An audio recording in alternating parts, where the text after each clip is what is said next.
आज मैं आपको क्लास 6 साइंस का एक मजमून एयर अराउंड अस इसके बारे में पढ़ाऊंगी।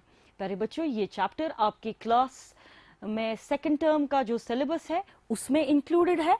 बहुत ही दिलचस्प चैप्टर है बिकॉज आपसे एसोसिएटेड है। इसमें आप नई नई बातें सीखेंगे और आपकी जो नॉलेज है उसमें इजाफा होगा। अब सबसे पहले अगर मैं आपसे ये सवाल पूछूं कि आज का चैप्टर, आज का लेक्चर किसके बारे में है, तो आपका जवाब होगा एयर यानी हवा। और अगर मैं आपसे पूछूं क्या आप में से किसी ने हवा को देखा है? Have you seen air? मुझे कहीं से आवाज आ रही है, no ma'am, we have not seen air. हम में से कोई ऐसा इंसान नहीं है जिसने कि हवा को देखा हो। हाँ, हवा को अगर हम देख नहीं पाते हैं तो हमें कैसे पता है कि हमारे इर्द गिर्द हवा है? देखिए, हमें ये बिल्कुल पता है कि अल्लाह ताला ने हमें सेंस ऑर्गन से नवाजा है और उन सेंस ऑर्गन से हम पूरी दुनिया को देख सकते हैं, महसूस कर सकते हैं। और उन्हीं सेंस ऑर्गन्स की ही मदद से हम हवा को, उन्हीं में से एक सेंस ऑर्गन हमारा है जो हमें हवा को महसूस करा सकता है। We can not see air but we can feel air. We can feel air. हम हवा की मौजूदगी को महसूस कर सकते हैं। हम महसूस कर सकते हैं कि हमारे इर्द गिर्द हवा है। हम ये कैसे महसूस कर सकते हैं? देखिए, इसके लिए मैं आपको छोटी छोटी मिसालें दूंगी। आप जब कभी पतंग उड़ाते हैं तो वो किसकी वजह से उड़ती है? सीधा सा जवाब, हवा की वजह से उड़ती है। जब आपकी अम्मी कपड़े बाहर बाग में लाइन पे सुखाने के लिए डालती है तो कुछ देर बाद वो कपड़े हिलने लगते हैं। वो कपड़े क्यों हिलते हैं? तो आप बोलते हैं हवा की वजह से हिलते हैं। आप देखते हैं पेड़ पे पत्ते रसल करते हैं, पत्तों के हिलने से एक आवाज आती है। ऐसा क्यों होता है? पत्ते क्यों हिलते हैं? वो आवाज क्यों आती है? Why do the leaves rustle? इसका सीधा जवाब है हवा से। यानी हवा एक ऐसी शय, एक ऐसी चीज है जिसे इंसान देख तो नहीं सकते हैं बल्कि महसूस कर सकते हैं। यानी हमारे इर्द गिर्द रोजमर्रा की जिंदगी में बहुत सारी चीजें ऐसी होती हैं जो हमें हवा के होने का एहसास कराती हैं। और ये एहसास करना कोई बड़ी चीज नहीं है। आप बाग में जाइए, थोड़ी देर ठहर जाइए, आप पत्तों को उड़ते हुए देखेंगे, आप लाइन पे कपड़ों को उड़ते हुए देखेंगे। ये सारी चीजें इस बात का इशारा करती हैं कि आपके इर्द गिर्द हवा है। अब हवा बहुत ही जरूरी है। जिस तरीके से हम मानते हैं कि पानी के बगैर जिंदा रहना मुमकिन नहीं, उसी तरीके से ये भी माना जाता है कि जितना अहम पानी एक जानदार के लिए है उतना ही जरूरी हवा भी एक लिविंग ऑर्गेनिज्म के लिए है। Air is also as important as water. None of the living organisms on earth can survive without air. That means air is of immense importance. So हवा हमारे लिए काफी जरूरी है। हवा के बगैर हम नहीं जी सकते। इंसान नहीं जी सकते, जानवर नहीं जी सकते, पेड़ पौधे नहीं जी सकते। और इस बात से भी कोई मुंह नहीं मुकर सकता, हमारे इर्द गिर्द हवा है। आपने किताबों में पढ़ा होगा, आपने महसूस भी किया होगा कि हम लोग हवा के बीच में रहते हैं। हमारे इर्द गिर्द हवा है। हवा हर किसी जगह है। जिधर भी आप सोचिए, आपकी सोच जाएगी उस जगह पे हवा है। ऐसा हो सकता है आप में से कुछ बच्चे ये बात बोले कि हमारे पास क्या सबूत है, हम क्यों माने कि हमारे इर्द गिर्द हवा है। तो इसके लिए बच्चों, I will ask you to do, हम अक्सर ऐसी एक्टिविटीज करते हैं जिसके लिए हमारे पास जो सामान रिक्वायर्ड है वो घर में ही हमें मिल जाता है। तो ऐसी ही एक एक्टिविटी हम आज और करेंगे। इसके लिए आपको क्या चाहिए? You will need one empty bottle and a trough of water। जो रिक्वायरमेंट्स इस एक्टिविटी के लिए है वो बहुत सिंपल सी है। आपको एक खाली बोतल की जरूरत पड़ेगी। हमारे घरों में कितनी सारी खाली प्लास्टिक की बोतलें पड़ी हुई होती है। अगर आपको नहीं मिलेंगी, again I have told you that kitchen is nothing less than a laboratory. मैं अपने लेक्चर्स में अक्सर आपको बोलती रहती हूँ कि इस खतरनाक सिचुएशन में, इस मुश्किल दौर में किचन हमें लेबोरेटरी का बहुत सारा सामान प्रोवाइड कर सकता है। घर के किचन में जाइए, वहां आपको जरूर एक खाली बोतल मिलेगी, उसे ले आइए और फिर कोई बड़ा सा पतीला, प्रेफरेबली शीशे का हो या बड़ा सा बोल लाइए, उसके अंदर पानी डालिए, वो आपके लिए बन जाएगा ट्रफ ऑफ वाटर। अब हमें क्या करना है बच्चों, अगर आप एक खाली बोतल हाथ में लेंगे तो क्या उसके अंदर कुछ है? मैंने बोर्ड पे भी लिखा एम्प्टी बॉटल। व्हेन आई से एम्प्टी बॉटल, मेरे कहने का मतलब है कि हमने उसमें कोई चीज नहीं डाली, कोई लिक्विड नहीं डाला, कोई सॉलिड नहीं डाला, so that means the bottle is empty. तो अगर मैं आपसे सवाल पूछूं, जो बॉटल हम कहते हैं खाली है, क्या हकीकत में वो खाली है? मुझे दो किस्म के आंसर सुनाई दे रहे हैं। कुछ बच्चे बोल रहे हैं कि बॉटल खाली है, कुछ बच्चे बोल रहे हैं नहीं जी बॉटल खाली नहीं है, बॉटल के अंदर हवा है। अब चलिए हम इसका आंसर ढूंढने की कोशिश करते हैं इस आसान सी एक्टिविटी के जरिए। आपको क्या करना है, ये ट्रफ ऑफ वाटर लेना है, चाहे आपने शीशे का लिया हो, स्टील का लिया हो, जैसा भी ट्रफ आपके पास अवेलेबल है वो वाला ट्रफ ले लीजिए, उसको पानी से भर दीजिए, फिल इट विद वाटर। अब जो ये आपके पास बॉटल है, एम्प्टी बॉटल है, जिसमें कुछ बच्चे बोल रहे हैं ये बिल्कुल खाली है, इसमें कुछ नहीं है, और कुछ बच्चे बोल रहे हैं कि इस बॉटल के अंदर हवा है, इस बॉटल को लीजिए और vertical position, vertical means this position, इस पोजीशन में उसको पानी के अंदर उलट दीजिए, ऐसे पानी के अंदर प्रेस कीजिए, यहां पे आप बॉटल को प्रेस कीजिए, पानी के अंदर डालने की कोशिश कीजिए। नाउ आप क्या ऑब्जर्व करेंगे, क्या ये पानी बॉटल के अंदर जाएगा?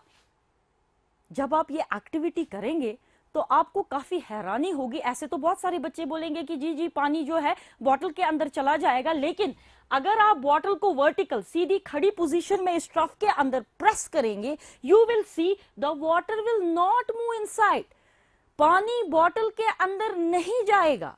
अब सीधा सवाल, क्यों नहीं जाएगा? क्योंकि बॉटल अंदर से भरा हुआ है, ये हकीकत में खाली बॉटल नहीं है, एम्प्टी बॉटल नहीं है, बॉटल के अंदर हवा है, बॉटल के अंदर हवा है, क्योंकि बॉटल पूरी हवा से भरी हुई है, अंदर कोई जगह खाली नहीं है। इसी वजह से पानी जो है बॉटल के अंदर नहीं जा पा रहा है, क्योंकि हवा को कोई जगह नहीं मिल रही है बाहर आने के लिए, ताकि अंदर कुछ जगह खाली हो जाए जिसमें पानी चला जाए। क्योंकि बॉटल पूरी हवा से भरी हुई है, यही वजह है कि बॉटल के अंदर पानी नहीं जाता।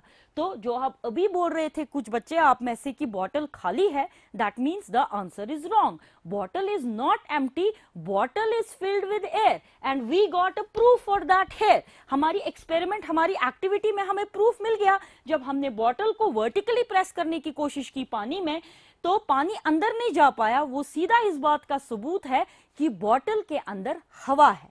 और हम ये एक्टिविटी क्यों कर रहे थे? हम ये एक्टिविटी ये बात समझने के लिए कर रहे थे that air is around us, air is around us, हमारे इर्द गिर्द हवा है, हमारे इर्द गिर्द हवा है। मैं इस वक्त यहाँ खड़ी हूं, यानी मैं हवा में खड़ी हूं, मेरे इर्द गिर्द हवा है। तो बच्चों, हम जो जमीन पे, मदर अर्थ पे रह रहे हैं, हर जगह you will be surrounded by air. और जो ये एक्टिविटी आपने यहाँ पे की, ये इस बात का सबूत है कि air is present everywhere around अस। इसका एक और सबूत, लेकिन उसको समझने से पहले छोटी सी बात जो मैं आपको समझाना चाहूंगी, क्योंकि हमें इस बात का सबूत मिल गया इस एक्टिविटी से कि हवा हमारे इर्द गिर्द है। तो अब मैं आपको ये बात बताना चाहूंगी कि जो हमारी मदर अर्थ है, प्लेनेट है जिसके ऊपर हम रह रहे हैं, suppose this is the mother earth, this is our planet जिस पे हम रह रहे हैं, our earth is surrounded by a layer of air. हमारे इर्द गिर्द जमीन पे, जिस जमीन पे हम रह रहे हैं, जिस अर्थ प्लेनेट पे हम रह रहे हैं, उसके इर्द गिर्द there is a layer of air, उसके इर्द गिर्द हवा का एक लेयर है। इस हवा के लेयर को कहते हैं एटमॉस्फेयर, इस हवा के लेयर को कहते हैं एटमॉस्फेयर। तो इस बात में अब कोई शक नहीं है कि हम जिस जमीन, जिस प्लेनेट पे रहते हैं, यानी अर्थ पे रहते हैं, इसके इर्द गिर्द हवा का एक लेयर है जिसे हम कहते हैं एटमॉस्फेयर। और हम इसी एटमॉस्फेयर के अंदर हम रहते हैं। और ये एटमॉस्फेयर बहुत ही जरूरी है, इससे बहुत सारे फायदे हैं। इस वक्त मैं आपको आपकी लेवल पे इतना बोल पाऊंगी कि अर्थ पे बहुत सारे फैक्टर्स हैं जिसकी वजह से अर्थ पे लाइफ मुमकिन है, life is possible on earth, and among them atmosphere is a very important factor that makes life possible on earth. तो एटमॉस्फेयर एक बहुत ही जरूरी फैक्टर है जिसकी वजह से अर्थ पे लाइफ पॉसिबल है। तो ये बात हमने बच्चों समझ ली कि हमारे इर्द गिर्द, एक हमारे प्लेनेट के इर्द गिर्द, अर्थ के इर्द गिर्द एक लेयर ऑफ एयर है। इस लेयर ऑफ एयर को हम एटमॉस्फेयर कहते हैं। This layer of air is known as atmosphere. ये जमीन की सतह के नजदीक, यानी ये सरफेस जिस पे हम रहते हैं, इसके नजदीक एयर की कॉन्सेंट्रेशन, एयर का प्रेशर बहुत ज्यादा होता है, यानी एयर काफी ज्यादा क्वांटिटी में प्रेजेंट होता है। जितना जितना आप ऊपर जाएंगे, जमीन से ऊपर जाएंगे, हवा का कॉन्सेंट्रेशन, हवा का प्रेशर कम होता जाएगा, हवा की क्वांटिटी कम होती जाएगी। दैट मीन्स अगर आप एक फ्लैट लैंड पे हैं, प्लेन पे हैं, तो वहां पे बहुत सारी हवा होगी, there will be lot of air. लेकिन अगर आप एक माउंटेन पे जाएंगे, एक हिल पे जाएंगे, विच आर रेज स्ट्रक्चर्स, जो अर्थ की सरफेस से थोड़ा ऊंचे होते हैं, अगर आप एक माउंटेन पे जाएंगे, ये हवा की जो कॉन्सेंट्रेशन है ये कम कम होती जाएगी, क्योंकि आप जमीन की सतह से ऊपर जा रहे हैं। और अभी अभी हमने बात सीखी कि एयर, एटमॉस्फेयर जो है, इसका मैक्सिमम डेंसिटी, ज्यादा concentration is near the surface of the earth. जितना जितना आप अर्थ से ऊपर चलेंगे, दैट मीन्स अगर आप क्लाइंबिंग के लिए जाएंगे, ट्रैकिंग के लिए जाएंगे, किसी पहाड़ पे चढ़ेंगे, जितना जितना आप ऊपर जाएंगे, हवा का दबाव कम होता जाएगा। अब इसका क्या सबूत, आप ये क्यों मानेंगे? अगर आपने कभी गौर से देखा होगा माउंटेनियर्स को, जो ऊंचे ऊंचे माउंटेन्स को ट्रैक करने के लिए जाते हैं, उनके पीछे आपने देखा होगा ऑक्सीजन के सिलेंडर्स लगे हुए होते हैं। भला ऐसा क्यों? क्योंकि उनको जमीन की सतह से ऊपर माउंटेन को ट्रैक करना है, माउंटेन की चोटी पे जाना है। हवा जो है यहाँ बहुत ज्यादा है, जितना जितना ये माउंटेनर ऊपर जाएगा, हवा का दबाव कम होता जाएगा। यानी हवा का दबाव कम होगा तो उसको सांस लेने में दिक्कत होगी, तो वो अपने साथ पीछे जो है in the form of cylinders वो वाली हवा लेके जाता है जो उसे सांस लेने के लिए जरूरत है, जिसे कि हम ऑक्सीजन कहते हैं।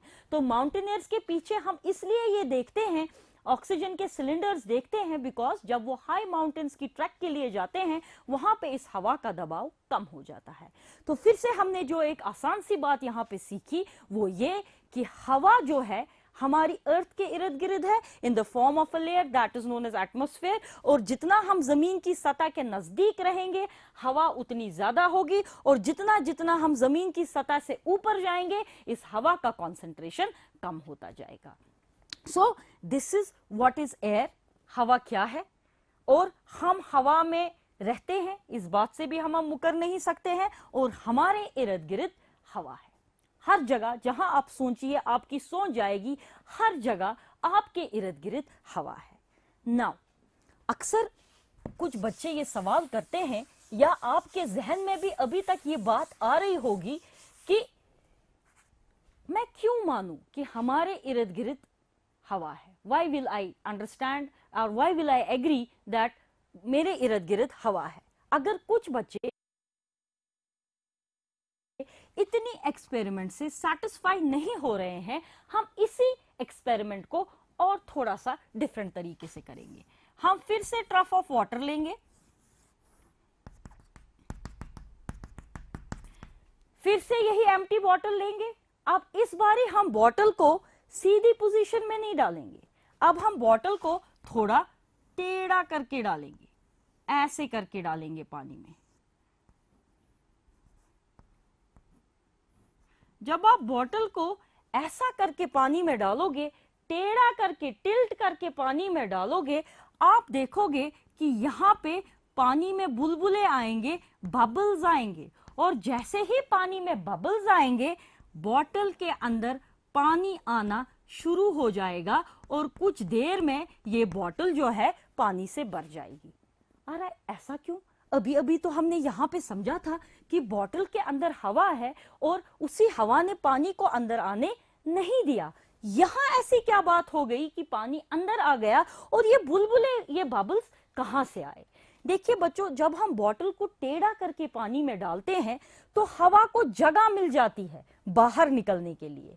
हवा बॉटल से बाहर आती है, उसका सबूत क्या, आप यहां पे ये बुलबुले, ये बबल्स देख पाओगे। यानी हवा बॉटल से बाहर आएगी और बॉटल के अंदर कुछ जगह खाली हो जाएगी। जो जगह बॉटल के अंदर खाली हो जाएगी, उस जगह को फिल करने के लिए पानी ट्रफ से किस में चला जाएगा, बॉटल में चला जाएगा। यानी अगेन इस एक्सपेरिमेंट से, इसी एक्सपेरिमेंट को हमने थोड़ा सा डिफरेंट अंदाज में किया, इस एक्टिविटी को हमने थोड़ा सा डिफरेंटली किया।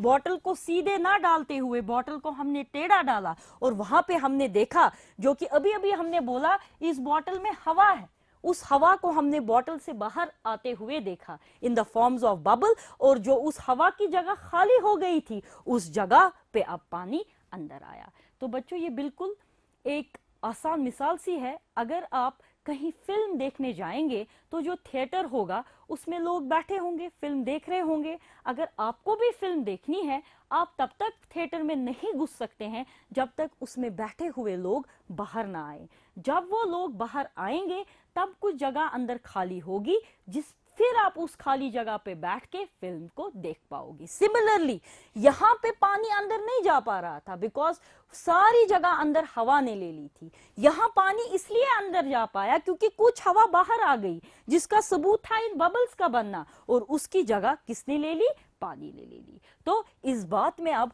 कोई शक नहीं है कि हमारे इर्द गिर्द हवा है। Air is present everywhere around अस।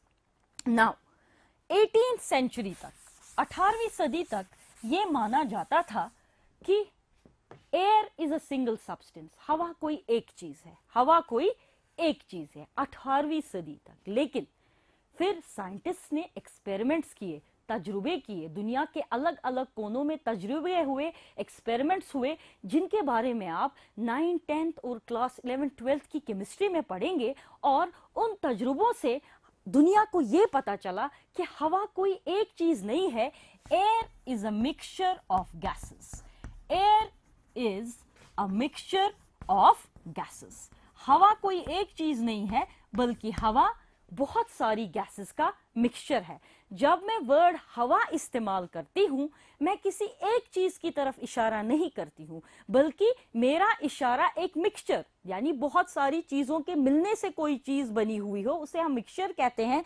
तो हवा जो है बेसिकली एक मिक्सचर है, किसका, बहुत सारी गैसेस का मिक्सचर है। बहुत सारे अलग अलग गैसेस जुड़ के हवा बनाते हैं। यानी हवा को अगर हम ऑब्जर्व करेंगे, डिफरेंट एक्सपेरिमेंटल प्रोसेसेस से अलग अलग करने की कोशिश करेंगे, तो हमें यह पता चलता है कि air is a mixture of gases. So one more important thing that we learned from here is that air is not a single substance, air is a mixture of gases. Now सीधा सवाल ये कि अगर ma'am बोल रही है हवा mixture of gases है, तो इसमें कौन कौन सी गैसेस हैं?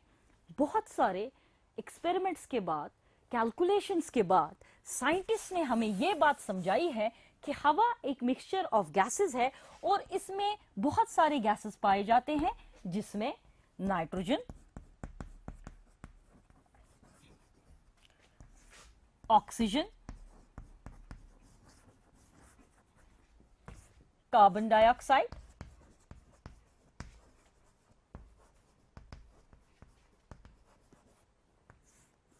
यहां मैं अदर गैसेस लिखूंगी।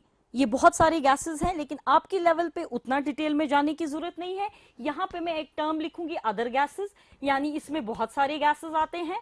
और dust and smoke, dust and smoke. तो बच्चों, अगर आप ये पता करना चाह रहे हैं कि हवा अगर मिक्सचर है तो उसमें क्या क्या है, उसमें ये सारी चीजें हैं। हवा में नाइट्रोजन गैस है, हवा में ऑक्सीजन गैस है, हवा में कार्बन डाइऑक्साइड है, और भी बहुत सारी गैसेस हैं जो मैंने यहां पे लिखा है in the form of other gases. और डस्ट और स्मोक के पार्टिकल्स भी होते हैं। नाउ आप दुनिया में कहीं पे भी हवा को ले लीजिए, कहीं से भी हवा का सैंपल ले लीजिए, इंडिया से ले लीजिए, अमेरिका से ले लीजिए, मिडिल ईस्ट से ले लीजिए, हर जगह हवा के सैंपल को अगर आप एनालाइज करेंगे, आपको उसमें ये गैसेस मिलेंगी।